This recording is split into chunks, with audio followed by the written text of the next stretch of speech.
Hi friends, my name is T and I teach children how to read and write English and Setswana. On today's video, I am with my lovely student here. I'm going to be teaching him the sound ch. Do you know the sound ch? You know it? Okay. So, ch.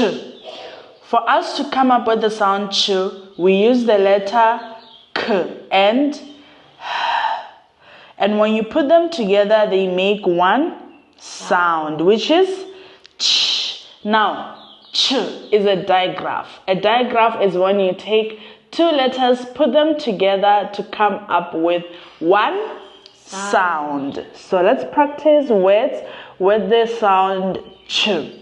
And also remember that you can find ch at the beginning or at the end of the word.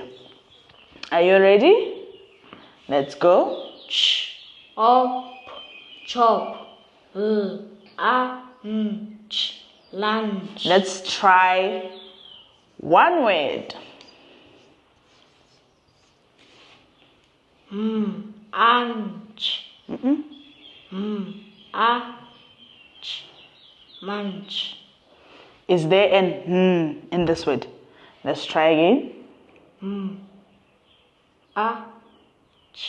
Much. Much. Now, did you get it? Did you get it? If you also did and if you also loved this video, make sure you like and subscribe. I'll see you on another video with one of my students. Bye.